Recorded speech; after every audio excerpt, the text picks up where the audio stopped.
Mes amis, bonjour et bienvenue à votre chaîne AOB Éducation.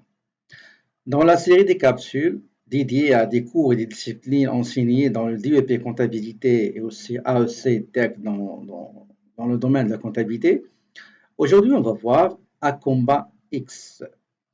Avant de voir une présentation générale, je vais juste vous faire un petit survol sur Acomba X. Donc, Acomba X, c'est une nouvelle génération de la série Acomba. La dernière version, c'est Acomba version 11. Mais Acomba X, c'est un nouveau logiciel, ou un progiciel, un petit progiciel, un petit système de gestion intégrée. Il y a beaucoup de choses qui ont été bien développées dans Acomba X. Et d'ailleurs, Acomba X permet les programmes, les logiciels populaires ici au Canada, à côté bien sûr de Sage 50, que vous pouvez trouver beaucoup de capsules dans la chaîne AOP Éducation. En sommaire, regardez les modules d'Acomba X. Il y a la partie comptabilité, la partie société, client, facturation, complément, inventaire, fournisseur, paie Acomba. Malheureusement, dans Acomba X, il n'y a pas la paie totalement interne. Qu'est-ce qu'on fait? On va aller faire la paie à l'aide d'Acomba version normale, version 11, la dernière, mais pas dans Acomba X. Une fois la paie est produite, on va utiliser Acomba X pour importer le fichier, le fichier de la paie fait par Acomba version 11 et on va l'exécuter à l'intérieur de Acomba X pour que la paie soit comptabilisée. Donc, il y a le module société qui est réservé à les taxes, groupe de taxes, exception des taxes, tout ça, on va le voir tout à l'heure. Ça, c'est le module comptabilité, les budgets, le plan comptable, les transactions. Les transactions concernant les retraits par chèque de la banque et les dépôts d'argent et de fonds par chèque et les autres écritures diverses, la conciliation bancaire, l'impression des chèques, les lots, ça veut dire les transactions récurrentes, comme le loyer, comme l'hypothèque, etc., les rapports financiers. Le module suivant, c'est client. Donc, c'est ici dans la partie client où on va créer les clients, où on peut consulter la liste des clients, les transactions faites avec le client, soit commande, soumission, commande ouverte, facturation. Il y a aussi l'encaissement. S'il s'agit d'un encaissement partiel, c'est ici. C'est global, c'est ici encaissement, règlement. Ça, c'est le paramétrage des règlements, les vendeurs, territoire de vente, les rapports, etc. L'autre module, c'est la facturation. Donc, c'est relatif aussi à tout ce qui concerne le client. L'autre, c'est le complément, c'est les bordereaux de dépôt bancaire. On a l'inventaire, les catégories de produits, les produits, la liste et la création, les achats, les produits fournisseurs, les prix inventaires, etc., les rapports. On a le fournisseur, création fournisseur, consultation fournisseur, les transactions avec les fournisseurs, les paiements, les rapports, le transfert de fonds électroniques, les modalités de paiement et la configuration directe pour le module fournisseur. Et enfin, on a la paie à combat qu'on va importer de notre logiciel qui est à combat version 11 et on va l'exécuter ici. Ça, c'est un petit survol. Allons maintenant voir comment le logiciel est. Donc, ça, c'est l'icône d'Acomba X. On clique sur Acomba X. On va attendre un petit peu. Voilà. On va entrer le nom d'utilisateur qui est supervisor. Supervisor. Mot de passe aussi supervisor. J'aimerais bien préciser une chose, c'est qu'on travaille maintenant sur la version scolaire qui n'est pas professionnelle, qui n'est pas celle qui est commercialisée chez les professionnels. Donc, on va choisir par exemple déjà une entreprise qui existe.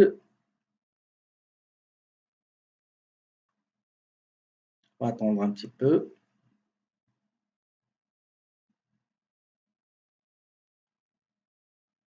Ah, je ne sais pas pourquoi elle ne marche pas. Ok, on va annuler.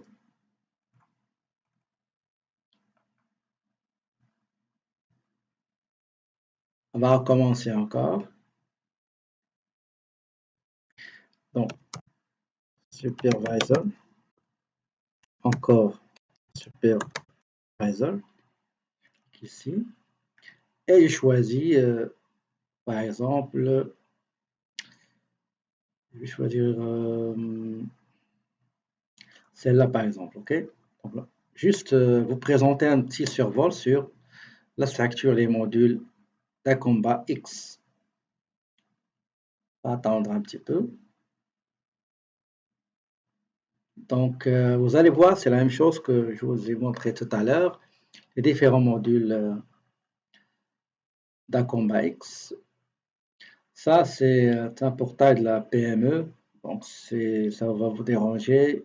Vous n'avez qu'à fermer ici. Voilà. Donc, j'ai ici le module société, les taxes, la liste des taxes. Ça, c'est la création des taxes. Ça, c'est les groupes de taxes. Par exemple, je vais grouper TPS avec TVQ si je vais appliquer deux taxes sur un article.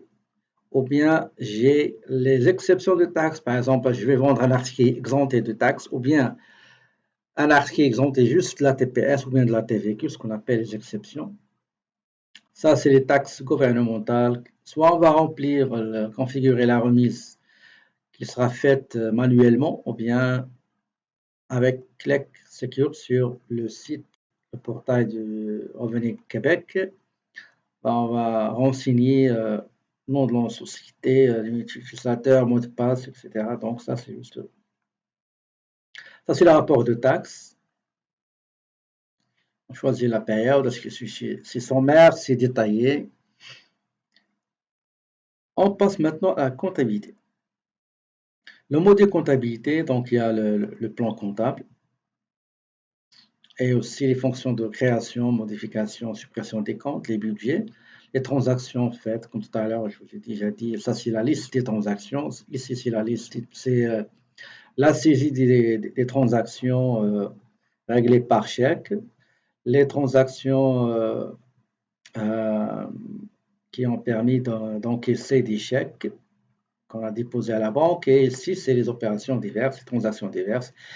Et ici, c'est la conciliation bancaire, l'impression des chèques, les lots, les opérations, les transactions répétitives, récurrentes. Ça, c'est les rapports, soit liste de compte, soit les grands livres, soit le journal général. Ça, c'est le rapport financier, la balance de vérification, bilan, état de résultat, etc. Fermeture de l'exercice. C'est la création d'un exercice. Pour les clients, ici, la liste des clients, la création d'un client, la création d'un modèle de client qui va contenir des informations sur l'entreprise sans, pour éviter à chaque fois qu'on crée un client, on va mettre des informations relatives à l'entreprise. C'est pour ça qu'on crée ce qu'on appelle un client par défaut.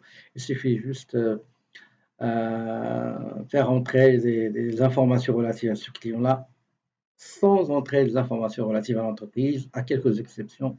Des modifications concernant les RAPI, les modalités de paiement, les modes de transport, etc. Ça, c'est transactions faites avec le client, la facturation, note de crédit, les encaissements. S'il s'agit d'un encaissement partiel, c'est ici encaissement. Sinon, c'est partiel, c'est total et entier, encaissement et règlement. Ça, c'est les avances et dépôts remis par le client. Ça, c'est les règlements. Ça, c'est les vendeurs, la création des vendeurs et aussi la liste des vendeurs. Les territoires, par exemple, le territoire Montréal, Laval, Longueuil, Québec, Gatineau, etc. Ça, c'est le rapport, là, le décompte, relevé des clients, état de compte, lien, liste des clients, l'historique, etc. Détail des transactions avec les clients, les modalités de paiement, liste et création des modalités de paiement, ça, tout ça, on va le voir. Ça, les configurations des recevables. Pour le module facturation, on a la facturation, c'est relatif au module client.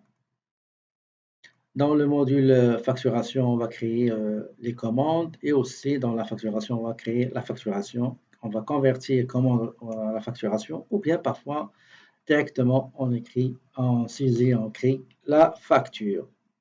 Les compléments, c'est les bordereaux de dépôt à la banque.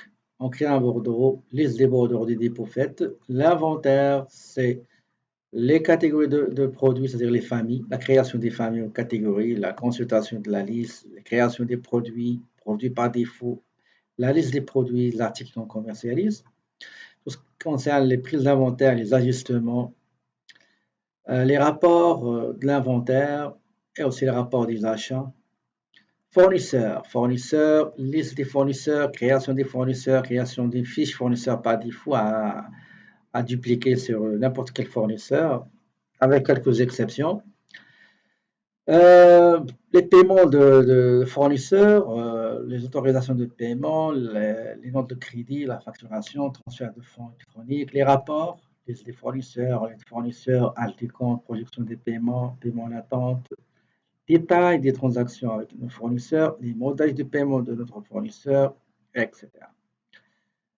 Et enfin, on a la paie avec Akumba. Regardez, Akumba, il n'y a pas Akumba X. Ça veut dire quoi? Ça veut dire qu'on va configurer, on va aller chercher l'exécutable d'Akumba et après on va chercher le fichier de la paie qu'on a fait et enregistré. On va indiquer le chemin d'accès au dossier de la société et une fois fait, on va cliquer sur exécuter la paie et Akumba version 11, la dernière, sera ouverte à l'intérieur de Akumba X. Voilà, j'espère que cette présentation brève et sommaire vous sera utile. Merci pour votre attention. D'ici une nouvelle capsule, je vous souhaite très belle journée et je vous dis mes amis, à la prochaine.